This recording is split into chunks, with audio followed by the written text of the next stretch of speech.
അത്യാവശ്യം വർക്കുകളുണ്ട്.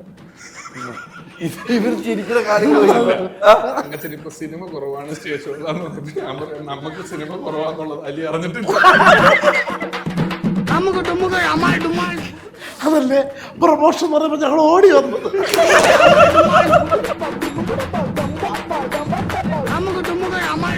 വീട്ടില് പിള്ളേരെ കൊണ്ട് ആക്ഷൻ എന്ന് പറഞ്ഞിട്ട് ചോറുണ്ടോ എന്താണ് ഞാൻ പറഞ്ഞു നിങ്ങൾ എന്ത് ടൈപ്പ് ചെയ്ത് വെച്ചിട്ടുണ്ട്? ഗുണ്ടക്കനാണ്. ഓക്കെ, അത് മലയാളം ടൈപ്പ് ചെയ്ത് തെറ്റിപ്പോയതാ. ഫൗണ്ടേഷൻ പിഷാരിയെ കുറിച്ച് ഓർത്തെടുക്കാൻ പറ്റിയ ഏറ്റവും രസകരമായ കഥ പിഷാരി ഉണ്ടെങ്കിലും ഞാൻ പറയില്ല. കാരണം പിന്നെ എന്നെ പറ്റിയായിരിക്കും കഥ കണ്ടത്. അപ്പൊ ഞാൻ ആവശ്യമില്ലാതെ ആ പൊത്തി പോയി കൈയിടണം. ചില അമ്പലത്തിലൊക്കെ വഴിപാട് നടത്തുമ്പോൾ പേര് വെളിപ്പെടുത്താൻ ആഗ്രഹിക്കാത്തൊരു അഭ്യുദയകാംക്ഷി അങ്ങനെ വെച്ചതാണ്. എന്നാ ഇതേപോലെ ഒരു സംഭവം എന്തൊന്നും മിണ്ടോ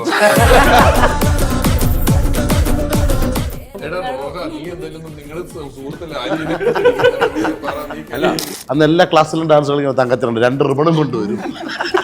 അദ്ദേഹത്തിന്റെ ഒരു ഫോട്ടോ ഇട്ടിട്ട് പ്രിയ കലാകാരന് പാടാൻ തങ്കച്ചൻ ആ തിരുമലചന്ദ്രന്റെ ട്രൂപ്പിലെ കളിക്കുന്ന ഇവന് വെള്ളം കുടിക്കാനുള്ള സമയമില്ല. ആരും അത് സ്റ്റേജ് സിനിമ ഇത്രയും സെറ്റും ഇത്രയും വെച്ചിട്ട് സമയം കിട്ടിയാലും കമ്മിറ്റിക്കാർ കൈമുറയിട്ട് കെട്ടിയിട്ടേക്കും. പിഷാരി ചേട്ടൻ പറയും പോലെ ചേട്ടനെ വിളിച്ചല്ലോ തങ്കച്ചൻ സന്തോഷിക്കാൻ വേണ്ട. കൊള്ളാം. അതിനെപ്പറ്റൊന്നും ഇത് ക്യാമറ ഓഫ് ചെയ്തതിന് ശേഷം പറയാം. ഞാൻ നടക്കുമ്പോ മൊബൈൽ റിംഗ് ടോൺ അടിച്ച് എന്റെ നടത്തം തെറ്റിപ്പോയി. അപ്പൊ പാപ്പി അപ്പച്ച എന്ന് പറഞ്ഞ സിനിമ ഇറങ്ങി. നടപ്പും വർത്താനം നടപ്പം തെറ്റി.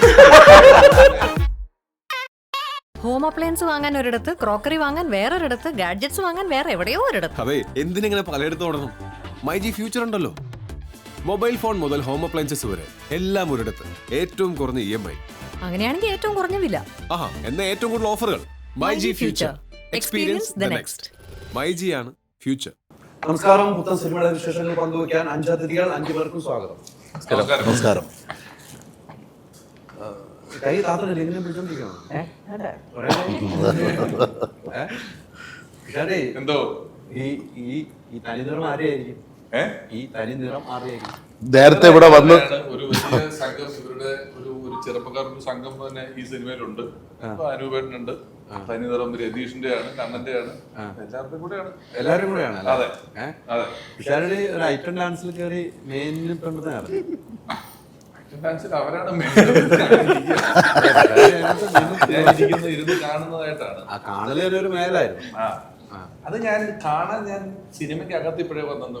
ഞാൻ മധുരാജ് നടക്കുമ്പോ മുഹമ്മദിന്റെ ടീം അവിടെ പോയിട്ടുണ്ട് കാണാൻ വേണ്ടിട്ട് മാത്രം. നമുക്ക് ഇടപെടത്തിൽ അവിടെ പോയിട്ട് ഞാൻ ഉണ്ടായിരുന്നു. നീ അതിനകത്തുണ്ടല്ലോ. അല്ല, എനിക്കിത് നേരത്തെ എക്സ്പീരിയൻസ് ഉള്ളതാണ്. കാണാൻ വേണ്ടി അന്ന് പോയിട്ടുണ്ട്. ഇത് അല്ലാതെ ചെയ്തിട്ടുണ്ട്. അണ്ണൻ വേറൊരു സാധനം ഭയങ്കര വൈറലായി ഓടിക്കൊണ്ടിരിക്കുന്നു. അണ്ണൻ ശ്രദ്ധിച്ചിട്ടുണ്ടോ? എന്താ? അതായത് നമ്മള് മറ്റേ മധുരാജൽ മമ്മക്ക് മറ്റേ ഇതിൽ ക്രെയിൻ പൊക്കി എഴുതുന്ന സീനില്ലേ, അപ്പൊ നമ്മള് 2 അണ്ണൻ ക്യാമറമാൻ, ഞാൻ കൂടെ നിൽക്കുന്നല്ലോ, അതിന്റെ തൊട്ട് ബാക്കിൽ നിന്ന ആളാണ് അത് ഇപ്പോഴും ഇറങ്ങുന്നുണ്ട്. ഭയങ്കര ഇതിൽ വരുമ്പോ കാണാറുണ്ട്. അത് ഇടയ്ക്കിടയ്ക്ക് വരുന്നുണ്ട്. അതേപോലെ വേണമെങ്കിൽ ഞങ്ങളെ ബാക്കിൽ നിന്ന രക്ഷപ്പെടും. അത് പറഞ്ഞ ഒരു കാര്യം കൂടെ ഉണ്ട്. ഞാന് അച്ചാൻസിലാണോ ഞാൻ സെമിത്തേരി വരുമ്പം അലിബായി കപ്പിയാരായിട്ട് അഭിനയിച്ചേക്കുന്നത്. അതാ അലി അന്ന് ഇത്രയും മാധ്യമപ്രവർത്തകനായിട്ടില്ല. അലി ജസ്റ്റ് തുടക്കുക. പിന്നെ ഈ ഇടയ്ക്ക് ഞാൻ ആ പടം അലി കപ്പിയാരായിട്ട് അതിനകത്ത് നിൽപ്പുണ്ട്. പലതും കണ്ടിട്ടുണ്ട്, പലതും ചെയ്തിട്ടുണ്ട്. ഉണ്ട്. പക്ഷെ വേറൊരു സംഭവം ഉണ്ടോ, നമ്മള് കോഴിക്കോട് ഒരു പടം നടക്കുകയായിരുന്നു. 4 ദിവസം ഷൂട്ട് കഴിഞ്ഞ് 5ന്റെ ഇന്റർവ്യൂ എടുക്കാൻ അന്ന് പടം നിന്ന് പിന്നെ തുടങ്ങി. ഒരു പടത്തിലുള്ള ഓർമ്മയുണ്ട്, ഒരു സ്കൂളിന്റെ അടുത്ത് അണ്ണം വന്നത്. ഒരു പടം നടന്നുകൊണ്ടിരിക്കുന്നു കോഴിക്കോട്.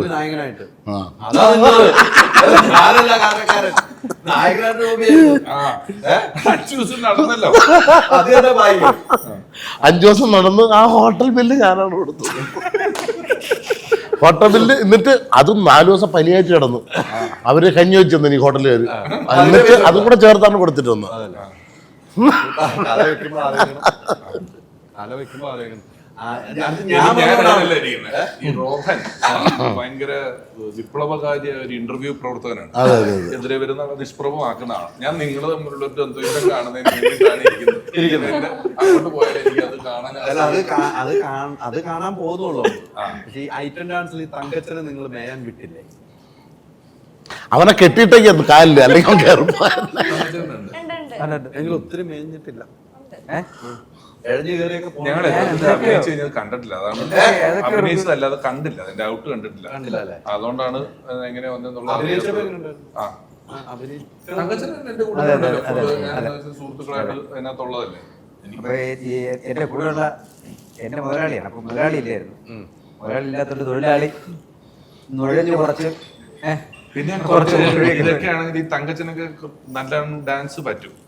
തങ്കച്ചനൊക്കെ ഇച്ചിരി അങ്ങനത്തെ ഒരു താളമൊക്കെ ഉള്ള ആള്. എനിക്ക് ഡാൻസ് വലിയ പ്രശ്നമാണ്. ഞാൻ നടക്കുമ്പോ മൊബൈൽ റിംഗ് ടോൺ അടിച്ച് എന്റെ നടത്തം തെറ്റി പോകും.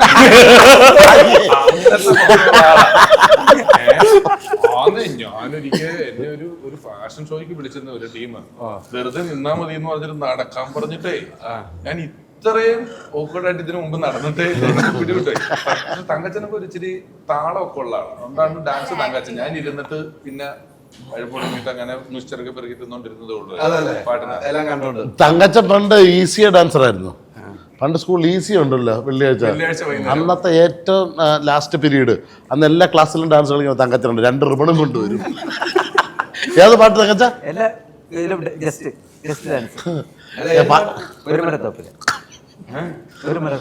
പാട്.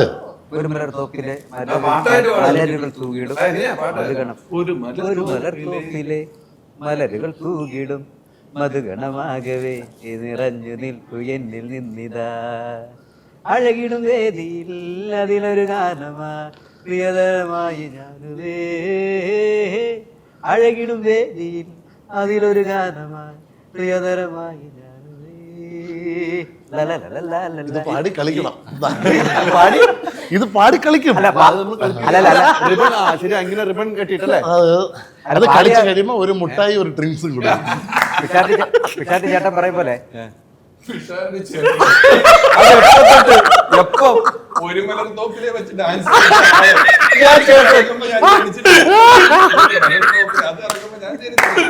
ആ പാട്ട് വെച്ച് ഇതിനെക്കാളും എന്റെ പാസ്പോർട്ട് കാണിച്ചാൽ മതി. ഇതിനെക്കാളും എന്റെ പാസ്പോർട്ട് അല്ല അതറിഞ്ഞൂടെ ഇവന്റെ പേര് വിറ്റ്. ഒരു സെക്കൻഡ്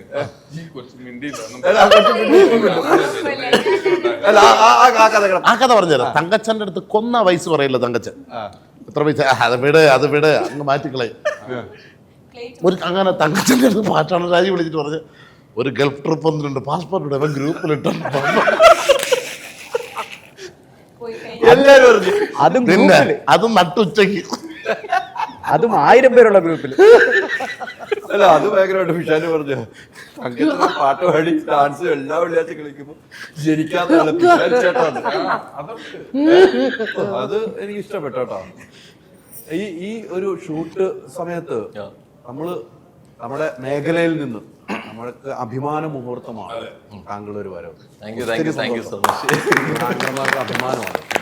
അങ്ങനെയാണ് നമ്മൾ സിനിമയിലേക്ക് വരുമ്പോൾ നമ്മൾ അവരെ പ്രോത്സാഹിപ്പിക്കുന്നത്. നമ്മളൊക്കെ കണ്ടു തുടങ്ങുന്ന സീനിയർ ആങ്കറിന്റെ കയ്യിൽ നിന്ന് ആ ശബ്ദത്തിൽ കേൾക്കുമ്പോൾ കുറച്ചൊരു ഇരട്ടി സന്തോഷമുണ്ട്. അല്ല, എനിക്ക് നമുക്കറിയാവുന്ന നമ്മൾ എത്രയോ ഇന്റർവ്യൂ ഉണ്ട്. ആദ്യം വരുമ്പോൾ എൻ്റെ അടുത്ത് വന്നിട്ടാണ് ഒരു ഇന്റർവ്യൂ അല്ലെ, കൗമുദിയുടെ ഇന്റർവ്യൂ എനിക്ക് ഓർക്കുന്നുണ്ട്. പക്ഷെ താങ്കൾ ഇവിടം വരെ എത്തുമ്പോൾ നമുക്ക് അഭിമാനിക്കാവുന്ന നമ്മുടെ ഓൺലൈൻകാർ കൃത്യമായിട്ട് ഈ സിനിമ സപ്പോർട്ട് ചെയ്യേണ്ടതാണ്. നമ്മളിൽ നിന്ന് ഒരാളുകൾ വരുമ്പോൾ നമ്മൾ ഫുൾ സപ്പോർട്ട് ചെയ്യേണ്ട ഒരു സിനിമ.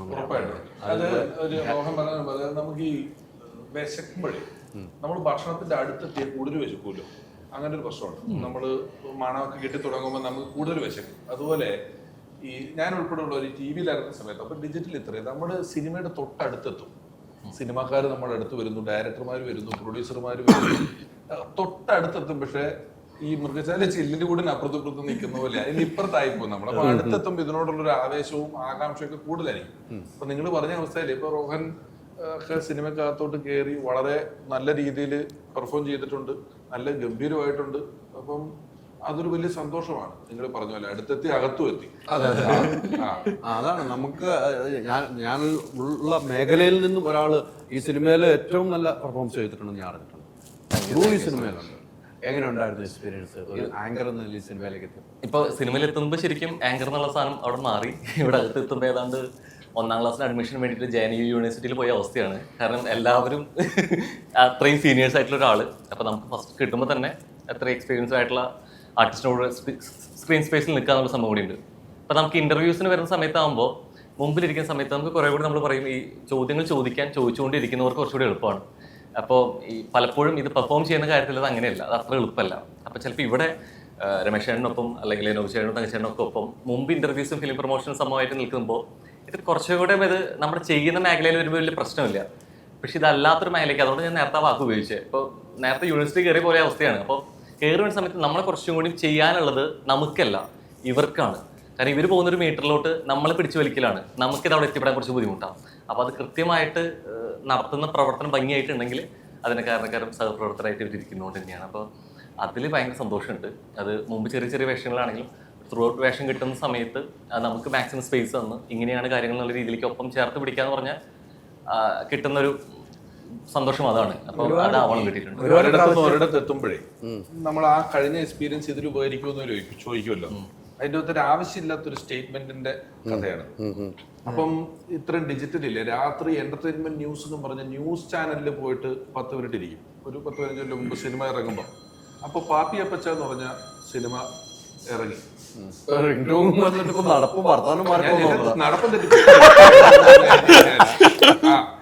അപ്പോ പാപ്പി അപ്പച്ച എന്ന സിനിമ ഇറങ്ങിയപ്പം രാത്രി ന്യൂസിൽ ധർമ്മം പോയിരുന്നു. അപ്പൊ ന്യൂസിൽ ധർമ്മം പോയിരുന്നപ്പോൾ എന്റർടൈൻമെന്റ് ന്യൂസ് ധർമ്മനോട് ചോദിച്ചു, ഇത്രയും നാള് TV-ൽ ഇഷ്ടംപോലെ കോമഡി എപ്പിസോഡ് പിഷാരടിയുടെ ഒക്കെ ചെയ്തിട്ടുണ്ട്, ആ എക്സ്പീരിയൻസ് സിനിമയിൽ ഉപകരിച്ചോ? അപ്പൊ ധർമ്മം വളരെ സീരിയസ് ആയിട്ട് പറഞ്ഞു, ഇല്ല അങ്ങനെയല്ല, എല്ലാം അഭിനയം തന്നെയാണെങ്കിലും TV, നാടകം, സിനിമ ഒക്കെ വേറെ വേറെ മേഖലയിലാണ് ചെയ്യുന്നത്. ഇപ്പം ഞാൻ അവിടെ വന്നപ്പം TV-യിൽ ഇത്ര എക്സ്പീരിയൻസ് ഉണ്ടെങ്കിൽ ഞാൻ സിനിമയിൽ ചെന്നപ്പോൾ ഇത്ര എക്സ്പീരിയൻസ് ഉള്ള ദിലീപേട്ടനെ പോലുള്ളവരുടെ കൂടുതൽ അഭിനയിക്കുക എന്ന് പറയുമ്പോൾ എനിക്ക് വലിയ പാടാണ്. അവർ ആ മേഖലയിൽ അത്ര എക്സ്പീരിയൻസ്ഡാണ്. അപ്പം ഒരിക്കലും അത്ര എക്സ്പീരിയൻസ് ആയ ദിലീപേട്ടൻ്റെ ഒപ്പം അഭിനയിച്ചെത്തുക എന്ന് പറയുന്നത് എന്നെ കൊണ്ട് പറ്റില്ല.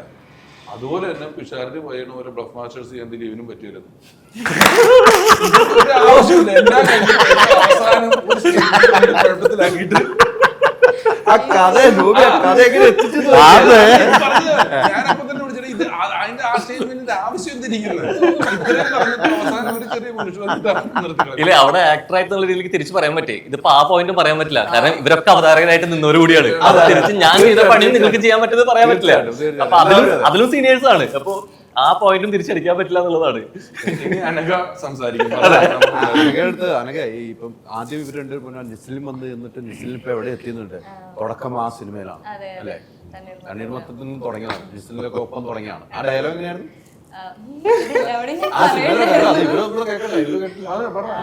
നമ്മുടെ ക്ലാസ്സിൽ ജെയ്സല്ലേ, അവൻ നിന്നെ ഒടുക്കത്തെ നോട്ടാക്കാന്ന് പറയുന്നത് അവിടെ നിന്ന് തുടങ്ങിയതാണ്. അതെ, അപ്പം ഈ തനിനിറത്തിലെത്തിയിരിക്കുകയാണ്. എങ്ങനെയുണ്ടായിരുന്നു എക്സ്പീരിയൻസ്? കുറേ നാളത്തെ യാത്രയാണ് സിനിമയിലേക്ക്. അത് ഞാൻ ഒത്തിരി ഓഡീഷൻസിനൊക്കെ പോയിട്ടുണ്ടായിരുന്നു. ഞാൻ തണ്ണീർമത്തം കഴിഞ്ഞ ശേഷം ഇച്ചിരി ഗ്യാപ്പ് ഉണ്ടായിരുന്നു. എനിക്ക് കോളേജ് പരിപാടികളൊക്കെ ആയിട്ട് ഗ്യാപ്പ് ഉണ്ടായി. പക്ഷെ അത് കഴിഞ്ഞ് ഒത്തിരി ഓഡീഷൻസ് പോയി. എന്നിട്ട് ഞാൻ അങ്ങനെ ഒരു കാസ്റ്റിംഗ് കോൾ കണ്ട് അയച്ചതാണ് തനിനിറത്തിന്. കിട്ടി, ഭയങ്കര സന്തോഷമായി. അതും ലീഡായിട്ട് കിട്ടാന്ന് പറഞ്ഞപ്പോൾ ഒത്തിരി സന്തോഷമായി. അതിൽ വർക്ക് ചെയ്തപ്പോഴും ഭയങ്കര നല്ലായിരുന്നു. അനൂപ് സാറും പിഷാരി ചേട്ടനും നോബി ചേട്ടനും തങ്കച്ചൻ ചേട്ടനും എല്ലാവരും കൂടി ഉണ്ടായിരുന്നു. അപ്പൊ ഭയങ്കര ഹാപ്പി ആയിരുന്നു. തങ്കച്ചൻ ചേട്ടൻ തങ്കച്ചൻ ചേട്ടാന്ന് വിളിക്കാൻ കേട്ടോ, ഉറപ്പായിട്ടും ചേട്ടാന്ന് വിളിക്കാം. ചേട്ടാന്ന് വിളിച്ചല്ലോ തങ്കച്ചൻ സന്തോഷിക്കുക വേണ്ട. മറ്റത് കിടന്ന് കത്തും കേട്ടാ, ഒരു മലർത്തോ ഒരു മല. മൊത്തത്തിലൊരു രസമായിരുന്നല്ലോ ഇവരൊക്കെ ഉണ്ടായിരുന്ന സമയങ്ങളിൽ. ഈ പറഞ്ഞ പോലെ ഇവരൊക്കെ നമ്മൾ ദൂരം കണ്ടിരിക്കുന്ന സിനിമ. അതിന്റെ രതീഷ് ഇതിന്റെ ഡയറക്ടറിന്റെ ഒരു വലിയ അധ്വാനം ഇതിനകത്തുണ്ട്. ഈ അധ്വാനം എന്ന് പറഞ്ഞാൽ ഫിസിക്കൽ അധ്വാനം അല്ല. ഫിസിക്കൽ അധ്വാനം ശരിക്കും ഉണ്ടെങ്കിലും അധ്വാനം പലതരത്തിലുള്ളൂ. ഒന്നിപ്പോ നമ്മൾ എഴുതാനിരുന്നപ്പോൾ ഭയങ്കര അധ്വാനം എന്ന് പറയും, ബ്രെയിൻ പ്രവർത്തിക്കുന്നതിന്റെ ഒരു അധ്വാനമുണ്ട്, അത് വേറെ. ഇത് അതൊന്നും അല്ലാതെ കാത്തിരിപ്പ് ഒരു അധ്വാനമാണ്. ശരിക്കും കാത്തിരിപ്പ് എന്ന് പറയുന്നത് ഒരു വലിയ അധ്വാനമാണ്. ചില കാര്യങ്ങളിൽ നമ്മൾ ക്ഷമിക്കുക എന്ന് പറയുന്നത് ഒരു അധ്വാനമാണ്. ഒരാൾ ക്ഷമിക്കണമെങ്കിൽ നമുക്ക് വലിയ അധ്വാനമാണ്. അപ്പം രതീഷിന്റെ ഒരു കുറെ നാളത്തെ കാത്തിരിപ്പും, കേമന്ത് സാറിന്റെ അസിസ്റ്റന്റാണ് രതീഷ്. അത്രയും തങ്കച്ചന്റെ കൂട്ടത്തിൽ സിനിമ രതീഷ് അതുകൊണ്ട് സിനിമയിലുള്ള ഞാനാണല്ലോ ഞാനാണ് അപ്പോ അങ്ങനെ രതീഷിന് ഒരു അധ്വാനവും കൂടെ ഈ സിനിമയിലുണ്ട്. രതീഷാണ് ഇതിനെ മുന്നിട്ട് നിന്നതും കാര്യങ്ങൾ ചെയ്തതും എല്ലാം. പറയും, ഞാൻ രതീഷിനെ പെട്ടെന്ന് ഓർത്ത് മെൻഷൻ ചെയ്തതെന്നേ ഉള്ളൂ. മൊത്തം രസമായിരുന്നല്ലേ ഇവര്? ലൊക്കേഷനൊക്കെ എങ്ങനെ ഉണ്ടായിരുന്നു? ഇവര് തമാശകളും ഇവര് ലൊക്കേഷനിൽ തമാശകളും കാര്യങ്ങളും ഉള്ള കാര്യം പറയട്ടെ, ലൊക്കേഷനിൽ ഇവരൊരു ടീമായിട്ട് മാറിയിരിക്കുവായിരുന്നു. ഞങ്ങളുടെ അടുത്ത് വരികയായിരുന്നു. ഇവരൊരു കുറെ ഗ്യാങ് ഉണ്ടായിരുന്നു, ഇവര് ഒത്തിരി പേരുണ്ടായിരുന്നു. നോബി ചേട്ടനും അനൂപ് സാറും എല്ലാവരും കൂടിയിട്ട് ഇരിക്കണ ഒരു റൂമിൽ ഇരുന്നിട്ട് എന്തൊക്കെയോ കുറെ പറയുന്നുണ്ടായിരുന്നു. എന്നിട്ട് കുറെ ചിരിക്കണ്ടായിരുന്നു. ഫണ്ണായിരുന്നു ആക്ച്വലി. സെറ്റ് നല്ല ഫണ്ണായിരുന്നു, അടിപൊളിയായിരുന്നു. ഒരു അഭിഭാഷക കൂടിയാണ് അതെ. അപ്പം ഇവർക്കുള്ള കേസൊക്കെ ഒന്ന് വല്ലതും വരുവാണെങ്കിൽ ഞാൻ ഡീൽ ചെയ്തോളാം. ക്ലിയർ ചെയ്യണം. അതെ. കേസ് വേണ്ടേ? കേസ് വേണ്ടേ? ഉണ്ടെങ്കിൽ കൊടുത്തേക്കണെന്ന് പറയാത്. ഇതിനെന്താ കഥാപാത്രം എല്ലാം ഉണ്ട്. ഇതിനകത്ത് വല്ല ഉണ്ടാന്ന് വന്നിട്ട് അവിടെ പുറയുന്നു പോയെന്നാണ്. ഇല്ല അതായത് ഇത് ഒരു ഹോട്ടൽ ബേസ് ചെയ്ത് നടക്കുന്ന ഒരു സ്റ്റോറിയാണ്. അപ്പം അതിനകത്ത് ഹോട്ടലിലൊരു മാനേജർ കണ്ടു, ട്രെയിലറിൽ കണ്ടു മനസ്സിലായി. അതെ. അപ്പോൾ അവിടെ പല പരിപാടികൾ നടക്കുന്നുണ്ട്. അതിൻ്റെ ഇടയിലൊക്കെ നമ്മൾ ഇവിടുത്തെ ഇടാതെ വന്നൊക്കെ ട്രെയിലറിൽ പറയുന്നുണ്ട്. ആണോ എന്നുള്ള സിനിമ കണ്ടിട്ട് തീരുമാനം. അല്ലെന്ന് അറിയാം. ഇപ്പം അതിൻ്റെ ഇടയ്ക്ക് ഇപ്പം അവിടെ എന്ത് പ്രശ്നം വന്നാലും മാനേജറെ ബാധിക്കുമല്ലോ. അങ്ങനെ അതിൻ്റെ ഇടയിൽ കുരുങ്ങി കിടക്കുന്ന ഒരു മാനേജറാണ് ഇതിനകത്ത് ചെയ്തേക്കുന്നത് ക്യാരക്ടർ. രസമായിരുന്നു. പിന്നെ കുറേ നാളിന് ശേഷം അനൂപണ്ണൻ്റെ കൂടെ, കാരണം എന്റെ തനിനിറം കാണാൻ കിടക്കുന്നുണ്ടേ. കഥാപാത്രം പറയില്ല, അതെനിക്ക് ഇഷ്ടപ്പെട്ടു. അതെ, അങ്ങനെ ചേട്ടൻ പറയണ്ട. അല്ല എന്റെ തനിനിറം ഇതില് പലരുടെയും തനിനിറങ്ങൾ കാണാൻ പോവുകയാണ്. അത്രയ്ക്ക് ഉണ്ട്. പിഷാരി പറഞ്ഞ പോലെ അല്ല. ഉണ്ട്, അതിനകത്തുണ്ട്. സസ്പെൻസ് ത്രില്ലറല്ലേ, കിടന്ന് നമ്മൾ ആലോചിക്കുന്നത് ആരാണെന്ന് അതിനു വേണ്ടി ചെയ്തു വെച്ച രതീഷാണ്. അതിനുവേണ്ടി ചെയ്തു വെച്ച സിനിമയാണ്. നമുക്ക് സിനിമകൾ വരട്ടെ, നമുക്ക് എല്ലാ സിനിമകളും ഇഷ്ടപ്പെടണമല്ലോ. ആ കൂട്ടത്തിൽ വേറൊരു സിനിമ, ഒരു ചെറിയ സിനിമയാണെങ്കിൽ വലിയ പ്രേക്ഷകർ പ്രതീക്ഷിക്കുന്ന സിനിമ, ആ സിനിമയാണ് തനിനിറം. പിഷാരി ഈ സിനിമയിൽ എത്ര ദിവസമായിരുന്നു ഷൂട്ട് ഉണ്ടായിരുന്നു? ഞാൻ 4-5 ദിവസം ഉണ്ടായിരുന്നു.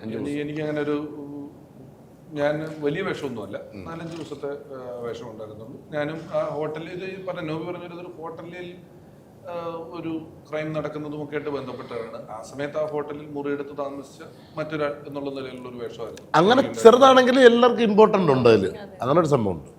ഈ നിങ്ങൾ എല്ലാവരും കൂടും. ഇപ്പൊ ഇവിടെ വന്നപ്പോൾ തന്നെ ഞാൻ വരുമ്പോൾ നിങ്ങൾ കൂടിക്കഴിഞ്ഞാൽ ചിരിക്കാനുള്ളൂ അല്ലേ? ഇഷ്ടം പോലെ വേറൊന്നുമില്ല, ചിരിക്കഥകൾ മാത്രമുള്ളൂ അവിടെ ഉണ്ടാവും. ഒരെണ്ണം കിട്ടിയ വിളിച്ചു പറയും, അങ്ങോട്ടും ഇങ്ങോട്ടും കുറേ നേരം പലതും വിളിച്ചു പറയും. അതിപ്പോ അങ്ങനെ പറഞ്ഞോണ്ടിരുന്ന എന്തെങ്കിലും കിട്ടിയ അന്നൊരു സംഭവമുണ്ട്, കിട്ടിക്കഴിഞ്ഞാൽ അതൊരു 10 പേരെ അറിയിക്കണം. ഒരുമിച്ചില്ലെങ്കിലേ എല്ലാവരും വിളിക്കും. രാത്രി ആയാലും അണ്ണം വിളിച്ചിട്ട് അത് പറയും, എടാ ഒരു വിറ്റുണ്ട് ഈ ഒരു സംഭവം. അതിപ്പം എന്നെ മാത്രമൊന്നല്ല, എല്ലാരെയും വിളിച്ച് പറയും. ഞാൻ വിളിക്കുന്ന ഒരു 10ഓളം പേരുണ്ട്. അപ്പൊ അവരൊരു പുതിയത് ഇങ്ങോട്ട് പറയും. അങ്ങനെ പറഞ്ഞാണ് ബാറ്റൽ സമ്പ്രദായം, മറ്റേ കൊടുക്കൽ വാങ്ങൽ. കഥകളുണ്ടാവും, ഇഷ്ടം പോലെ കഥകളുണ്ട് അല്ലേ? ഈ നോബിനെ കുറിച്ച് ഒരു കഥ ഇവിടെ ഇരുന്ന് ഉണ്ടാക്കാൻ പറ്റും. എന്ത് കഥ ഉണ്ടാക്കുന്നതല്ല ഞാൻ, ഉണ്ടാക്കിയാൽ നമുക്ക് ഓർത്ത് പറയാൻ പറ്റത്തില്ല. നടന്ന കാര്യങ്ങളാണെങ്കിൽ രസകരമായ ഒരു കഥ ഓർത്തെടുക്കുകയാണെങ്കിൽ നോബിയെ കുറിച്ച് എന്നെ വിളിച്ചിട്ട് കൊന്ന് ഈ ഇടയ്ക്ക് എന്നെ വിളിച്ചിട്ട്, നമ്മൾ പ്രോഗ്രാം കഴിഞ്ഞ് ഞങ്ങൾ പോയല്ലോ, അപ്പൊ എന്നെ വിളിച്ചിട്ട് മനോരമ നമ്മള് അത് കഴിഞ്ഞ് പണ്ട് എന്നെ വിളിച്ചിട്ട് ഒരു കഥ, അതൊക്കെ അപ്പുറം ടൈമിങ്ങിൽ ഉണ്ടാക്കുക. ഒരു പരിപാടി ചെയ്തുകൊണ്ടിരിക്കുകയായിരുന്നു ഇവര്. അപ്പൊ അതിനുശേഷം ഞങ്ങൾ ചെന്നു കുറച്ച് കഴിഞ്ഞപ്പോൾ അതൊക്കെ നിർത്തി അടുത്ത വീണ്ടും തുടങ്ങി. അപ്പൊ എന്നെ വിളിച്ചിട്ട്, എടാ ഞാനിപ്പോൾ ഇവിടെ ഉണ്ട്, ഒരു കസാര ഇരിക്കുന്നു, പണ്ട് പൂന്താനം ഇരുന്ന കസാര ഇരുന്ന സ്ഥലം പറഞ്ഞ് അടയാളപ്പെടുത്തി ഒരു സ്ഥാനം വെച്ചിട്ട് എന്ന് പറഞ്ഞാൽ എന്നെ ഓബി ഇരുന്ന കസേര പറഞ്ഞു വിട്ട പരിപാടി. സാധാരണ അതൊക്കെ സെന്റിമെന്റ്സിന്റെ സ്ഥലമാണല്ലോ. ഞങ്ങളവിടെ അങ്ങനെ ക്രൂര വിനോദങ്ങളിലൂടെ തമാശ കണ്ടെത്തുന്നു. തമാശ കണ്ട വെളുത്ത സുന്ദര, അങ്ങനെയാണ് നിങ്ങൾ വിളിക്കുന്നത്? അല്ല അങ്ങനെയാണല്ലോ, ഈ മുഖം വെച്ചിട്ടാണ് ഈ വെളുപ്പെന്ന് പറഞ്ഞ കുഴപ്പമില്ല. തങ്കച്ചി ചെല്ലുന്നിട്ട് ഒരു അവാർഡ് കിട്ടിയിട്ട് ഒരു പോസ്റ്റ് ഇട്ടേക്കാണ്, പ്രിയരെ നന്ദി, കലാപൊന്മണി ഭുണ്ടക്കൻ അവാർഡ് എനിക്ക് ലഭിച്ചു. ഞാൻ തങ്കച്ചിനെ വിളിച്ച് ചോദിച്ചു, തങ്കച്ചി ഇതെന്താ ടൈപ്പ്? എന്താണ് ഞാൻ പറഞ്ഞു, നിങ്ങൾ എന്താ ടൈപ്പ് ചെയ്ത് വെച്ചിരിക്കുന്നത്? ഭുണ്ടക്കനാണ്. ഓക്കെ, അത് മലയാളം ടൈപ്പ് ചെയ്ത് തെറ്റിപ്പോയതാ, ഫൗണ്ടേഷൻ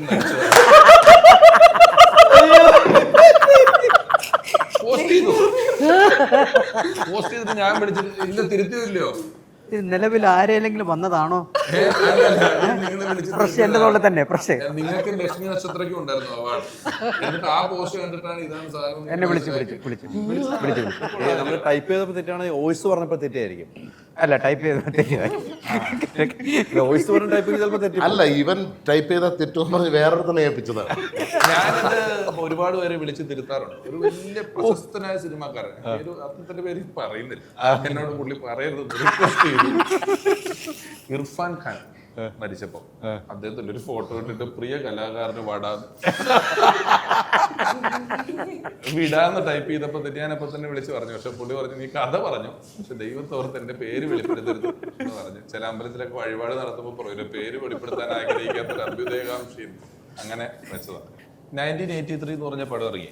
അപ്പൊ 1983 അക്കത്തിലാണ് എഴുതിയേക്കുന്നത്. സിനിമ പോസ്റ്ററിൽ അക്കം ഓടിയ ദിവസങ്ങളായിരിക്കുമല്ലോ, 100-ാം ദിവസം 98-ാം ദിവസം എന്നൊക്കെ. അവർ അക്കം ശ്രദ്ധിച്ചില്ല. എന്നിട്ട് അതിനൊരു 10-20 ദിവസം ഇപ്പൊ കപ്പടിച്ചേ എന്ന് പറഞ്ഞൊരു വലിയ പോസ്റ്റർ എഴുതിയിട്ടുണ്ടായിരുന്നു അവര്. 1983 കപ്പടിച്ചേന്ന് വലുതാക്കി എഴുതി. സിനിമ കണ്ടിട്ട് തിരിച്ചു വരിക. ഞാൻ ചോദിച്ചു എവിടെ പോയി, സിനിമയ്ക്ക് വെച്ചു. ഏത് പടം വെച്ചപ്പോ കപ്പടിച്ചേ. കപ്പടിച്ചേന്ന് പറഞ്ഞൊരു പടോ എനിക്ക് മനസ്സിലാവണില്ല. അങ്ങനത്തെ ഒരു വിചിത്രമായ ചേച്ചിയുണ്ട്. അവര് പണ്ട് കൊണ്ട മേടിച്ചിട്ട് വണ്ടി മേടിച്ചെന്ന് പറഞ്ഞു. അപ്പൊ ഞാൻ ചോദിച്ചു ഏത് വണ്ടി വെച്ചോ, മേഘദൂത് എന്ന് പറഞ്ഞു. മേഘദൂത് പറഞ്ഞൊരു വണ്ടി ഇറങ്ങിയിട്ടേ ഇല്ല ഇന്ത്യയിൽ. ഞാൻ പോയി നോക്കുമ്പം അത് വിറ്റ കടയുടെ പേര് സീറ്റ് കവറിൽ എഴുതിയിട്ടുണ്ട്.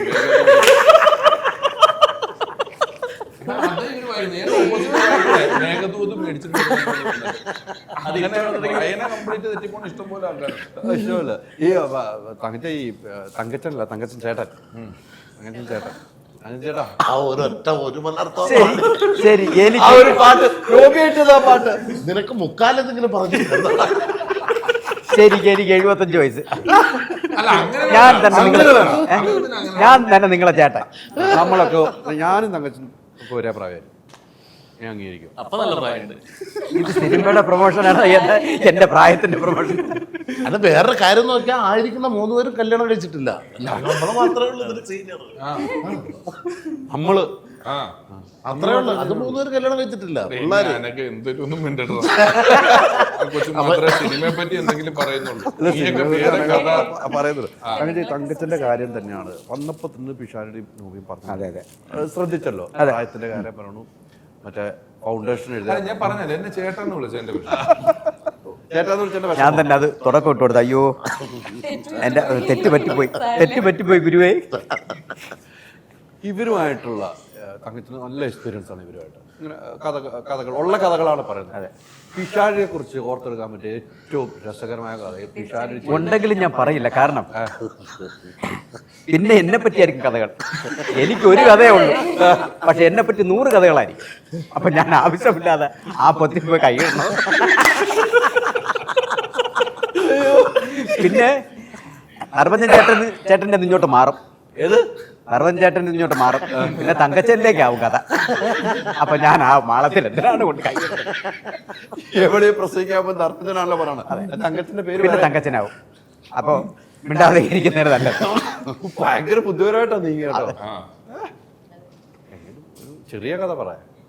ഇല്ല പ്രത്യേകിച്ച് അങ്ങനെ എന്തെങ്കിലും ഒന്ന് അല്ല, പ്രത്യേകിച്ച് അങ്ങനെ പറയത്തക്ക കഥകളൊന്നും ഇല്ല. എന്തെങ്കിലും ഒരു കഥ എടുത്ത് പേര് ഇതാക്ക്. എനിക്കങ്ങനെ പേര് മാറ്റാൻ അറിയില്ല. നമ്മള് സത്യസന്ധമായിട്ടേ പോകുള്ളൂ. അച്ഛനുമായി ഞാനും കൂടെ ന്യൂസിലാൻഡാണ് സ്വിറ്റ്സർലാൻഡിലോ എവിടെ പോയി. ഓസ്ട്രേലിയ അല്ല ന്യൂസിലൻഡോ സ്വിറ്റ്സർലാൻഡോ ഓസ്ട്രേലിയ ട്രിപ്പല്ല. അല്ല ഫോട്ടോ എടുത്തിട്ടല്ലേ ഞാൻ പറയാൻ പോണേ. എന്റെ കൂട്ടത്തിൽ ഒന്ന് അയർലൻഡിൽ ഞാനും തങ്കച്ചനെയും കൊണ്ട് ഞാൻ ട്രിപ്പ് പോയി. അങ്ങനെ വന്നിട്ട് അവിടെ എത്തിയപ്പോൾ ഒരു വലിയ ഓഡിറ്റോറിയം. അതിന്റെ സൈഡിൽ നിറച്ച് കുറേ തൂണുകളുള്ള ഒരു വരാന്ത. ആ വരാന്തയിൽ തങ്കച്ചൻ പോസ്റ്റ് ചെയ്ത് നിന്നിട്ട് എന്നോടൊരു ഫോട്ടോ എടുക്കാൻ പറഞ്ഞു. ഞാനൊരു ഫോട്ടോ എടുത്തു. ഇത് തങ്കച്ചൻ പോസ്റ്റ് ചെയ്ത് കഴിഞ്ഞ് തിരിച്ച് വണ്ടിക്കകത്ത് വരുന്നുണ്ട്. എനിക്ക് ഇത് നോക്കുമ്പോഴേ തങ്കച്ചൻ പോസ്റ്റ് ചെയ്തപ്പോ ഒരു കൂട്ടുകാരൻ കമന്റ്, നീ എപ്പോഴാ നമ്മൾ പഠിച്ച സ്കൂളിൽ പോയെന്ന്. ഇവര് ചെറുപ്പത്തിൽ പഠിച്ച സ്കൂളിന്റെ വരാന്തയാന്ന് എന്നിട്ട് ദുഃഖിച്ചിരിക്കുന്നത്. അത് ഏറ്റില്ല. ആ ഫോട്ടോ പൊളിഞ്ഞു പോയി. എന്നോട് നിങ്ങൾ എപ്പോഴാ സ്കൂളിൽ പോയെന്ന് ചോദിച്ചു എന്നും പറഞ്ഞിട്ട് സത്യസന്ധമായിട്ടുള്ള കാര്യം.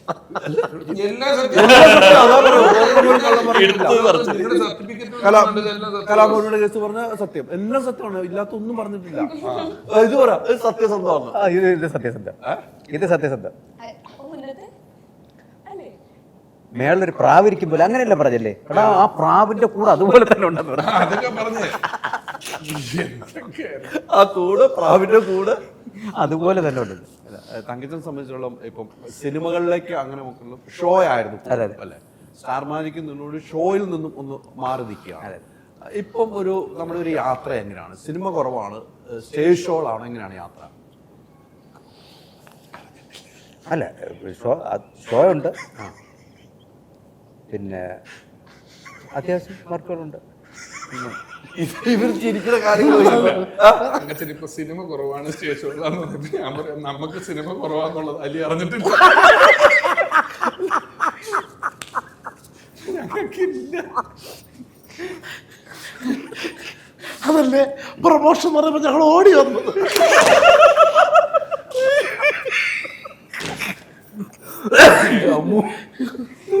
ജീവനും കൊണ്ട് ഞങ്ങൾ ഓടി പ്രൊമോഷനുള്ള കൊതി കൊണ്ടാണ്.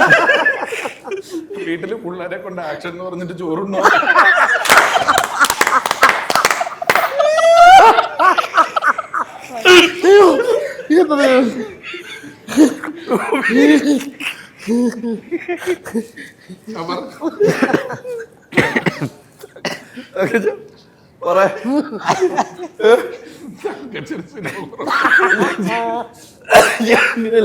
സിനിമ കുറവാണ്, സ്റ്റേജ് ഷോകളും സ്റ്റാർ മാജിക്കും അങ്ങനെ സ്ക്രീനിൽ നമ്മൾ കാണുന്നില്ല, അല്ലെങ്കിൽ വീടിന്റെ ഉള്ളിൽ കാണാൻ പറ്റും. അങ്ങനെ ഒരു സിറ്റുവേഷൻ ആണ് പോകുന്നതെന്നാണ് ഞാൻ ഉദ്ദേശിച്ചത്. അത് കഥകൾ നിറയുന്നുള്ള നമുക്ക് അത് കഥകൾ വേറെ ഉണ്ടാവുമല്ലോ. ആ കഥ അവിടെ ഉണ്ടാക്കി ചിരിച്ചിപ്പോ ഇതിലേക്ക് എത്തിയത്. അതെങ്ങനെയാണ് ഒരു യാത്ര എന്നാണ് എൻ്റെ ഒരു ചോദ്യം. അല്ല ഷോയും പിന്നെ സ്റ്റേജ് പ്രോഗ്രാം അങ്ങനെ തന്നെ പോകുന്നു. ഇപ്പൊ ലാസ്റ്റ് ചെയ്ത ഷോ പുറത്ത് എവിടെയാ? അത് പുറത്ത് അബുദാബി, ദുബായ്. ഇടയ്ക്കിടയ്ക്ക് പിന്നെ ആൽബം നമ്മുടെ പാട്ടാണ് ഇപ്പൊ മെയിൻ. Daily album ഇറക്കുന്നുണ്ട്. ഇനി ഒരു പുതിയ ആൽബം ഇറങ്ങാൻ പോവാണ്. ആൽബം വരുന്നുണ്ട്. ഇനിയൊരു ആൽബം വരുന്നുണ്ട്. അപ്പൊ നമ്മളെ ഇതിന്റെ റിലീസ് ടൈമിലാണ് അതിന്റെ ആൽബത്തിന്റെ റിലീസ് വെച്ചത്. ഇവിടെ കൂട്ടിയടിക്കുവോ? രണ്ടും കൂടെ മിക്കവാറും കൂട്ടിയടിച്ച് ഈ സിനിമയുടെ 13-ാം തീയതിയാണ് ആൽബം റിലീസ്. അല്ല ആ ടൈമിലൊക്കെയാണ് വരുന്നത്. പക്ഷെ കുറച്ചൊന്ന് പ്രാധാന്യം നമ്മളെ സിനിമയ്ക്കാണ്. ഈ പരിപാടിയുടെ ഇടയിൽ പാട്ടോട് അവസരം ചോദിക്കുമ്പോൾ പടത്തിന്റെ ഇന്റർവെല്ല് ആൽബം. അല്ല ഇതിന്റെ ഇടയിൽ ആൽബം വന്നതാണ്. ആ ആൽബത്തിന്റെ ആ ഭാഗം കട്ട് ചെയ്തതാണ്. ആ ഭാഗം കട്ട് ചെയ്തല്ല, അത് നമ്മളല്ലാതെ പ്രൊമോഷൻ ചെയ്തു തരും. അവിടെ ഒറ്റ വാക്ക് പറഞ്ഞാൽ മതി. അങ്ങനെ രണ്ട് ആൽബം കോപ്പിറൈറ്റ് നമ്മൾ ഇട്ടിട്ടിനി ആർക്കും വിറ്റ് ഒരു കോപ്പിറൈറ്റ് നമ്മുടെ ചാനൽ കളഞ്ഞേക്കല്ലോ. ഇല്ല എന്റെ യൂട്യൂബ് ചാനലാണ്. നിങ്ങളുടെ യൂട്യൂബ് ചാനൽ നമ്മളത് നമ്മുടെ ഒരു 25 യൂട്യൂബ് ചാനൽ ഇട്ടേക്കാം. പോരെ? Thank you. ഫേസ്ബുക്ക് പേജിൽ നമ്മൾ കട്ട് ചെയ്ത് എത്ര ചാനലുണ്ടെന്നാ ഞാൻ അറിഞ്ഞത് 1000-ന് മേളിലുണ്ടെന്നാണ്. അത്രയൊന്നുമില്ല. ഇത് ഞാൻ ഇട്ടോളാം ഉറപ്പായിട്ടും 100%. എന്നാ റിലീസ് എന്ന് പറഞ്ഞാൽ നമുക്കത് അന്ന് ദിവസം വന്നു. പോരെ വിഷാട്ടെ? നല്ല കാര്യമാണ്, അത് ചെയ്തു കൊടുക്കണം. ഉറപ്പായിട്ടും ചെയ്തേ. ഇവൻ വിശ്വസിക്കില്ല രമേശ് അണ്ണൻ പറയും പോലെ വിചാരിച്ചു. എടാ സത്യമാണ്. അലിബായിക്ക് 10-25 ചാനലും കാര്യങ്ങളൊക്കെ നമ്മളതിനകത്ത് ഇട്ടോളാം. നല്ല ഉറപ്പായിട്ടും ആ ഒറ്റ സമയം നിങ്ങളുടെ പേജിൽ നിങ്ങൾ റിലീസ് ചെയ്യണം അതേ സമയത്ത് നമ്മൾ ഇട്ടാൽ അതിന്റെ തലേന്ന് ആ പോസ്റ്ററൊക്കെ തന്നെ ഇന്ന സമയത്ത് റിലീസ് എന്ന് പറഞ്ഞു, അല്ലെങ്കിൽ അതിന്റെ പടം തന്നെ നമ്മൾ ഡിസൈൻ ചെയ്ത് പോസ്റ്റർ ഇട്ടു. ഇതിനിടയിൽ അനങ്ക അഡ്വക്കേറ്റ് ആണെന്ന് പറഞ്ഞില്ല, എനിക്ക് അഭിനയിക്കപ്പെടുന്നു അത് അറിയില്ലായിരുന്നു. താൻ പ്രാക്ടീസ് ചെയ്തിരുന്നു? പ്രാക്ടീസ് ചെയ്യുന്നുണ്ടായിരുന്നു. ഏത് കോടതിയിലായിരുന്നു? ഹൈക്കോടതിയിൽ. ഹൈക്കോടതി പ്രാക്ടീസ് ചെയ്യുന്ന അഡ്വക്കേറ്റ് ആയിരുന്നു. പിന്നെ എവിടെയാന്ന് ഓർത്ത്?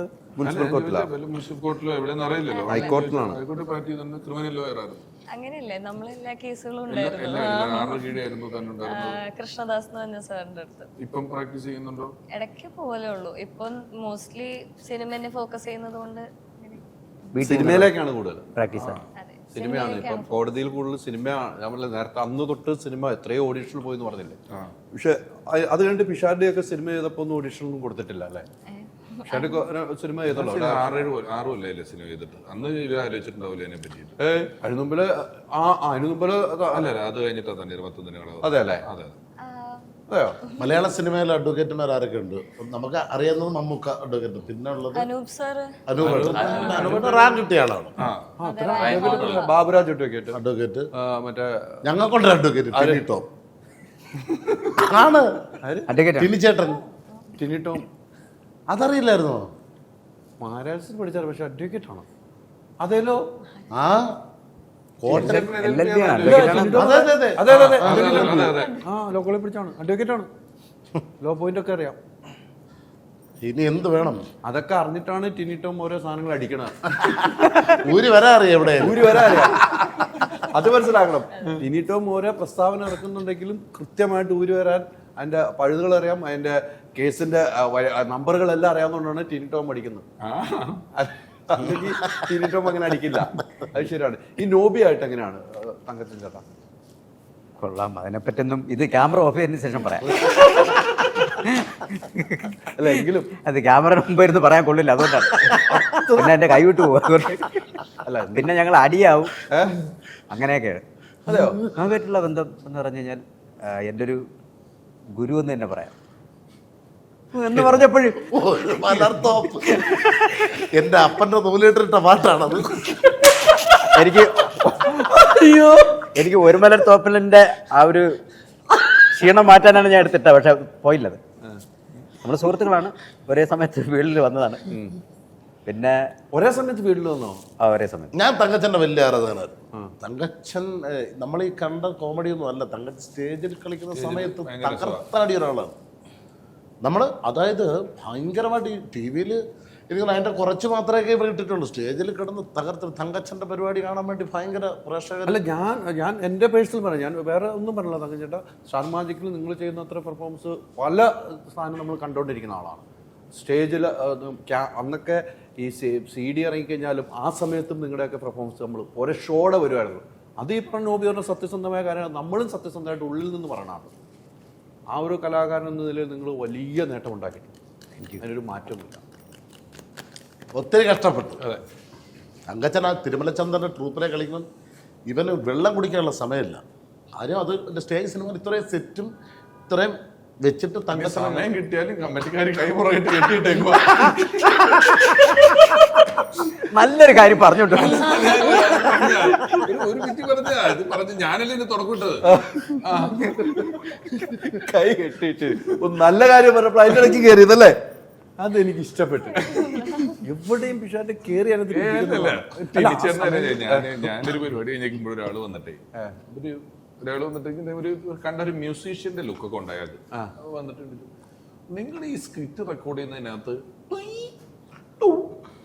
ഇങ്ങനെയൊക്കെയുള്ള കുറെ മ്യൂസിക് ഇടില്ലേ, എവിടുന്ന് കിട്ടുന്നത്? അപ്പൊ ഞാനെടുത്ത് ഒരു പ്രോഗ്രാം കീബോർഡ് പ്രോഗ്രാം ചെയ്യുന്നതാണ്. ഞാൻ അത് റെക്കോർഡ് ചെയ്യുന്ന സ്റ്റുഡിയോയിൽ സ്റ്റോക്ക് ഉണ്ട്, അവിടുന്ന് എടുത്ത് ഞങ്ങൾ അതിനകത്ത് വെക്കുകയെന്ന് പറയും. അതുള്ളത് നല്ലതാ, തമാശ എവിടെയാന്ന് നമുക്ക് മനസ്സിലാവുമെന്ന്.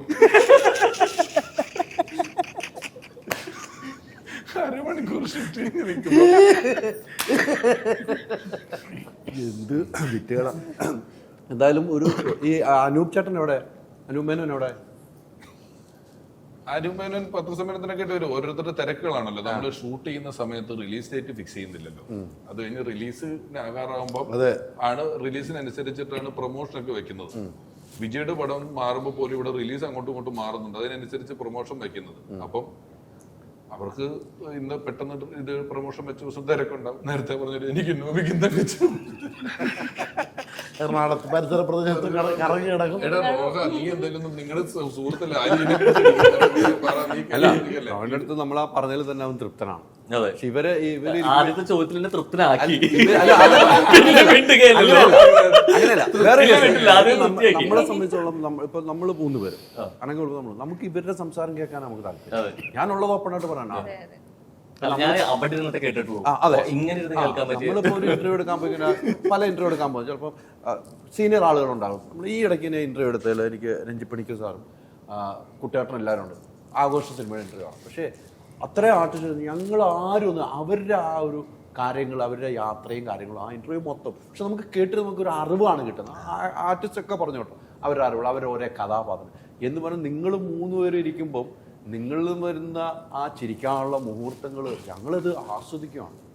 എന്ന് വെച്ചാൽ ഈ തനിനിറം പുറത്തു വരാതിരിക്കില്ല. തനിനിറം 13-ാം തീയതി തന്നെ തിയേറ്ററിൽ പോയി കാണുന്ന സിനിമയാണ്. അതിന് മാറ്റമൊന്നുമില്ല. ഞാൻ പഠിക്കുന്ന കാലത്ത് ഇപ്പോഴും നീലകണ്ഠൻ എന്നുള്ള പേരാണ്.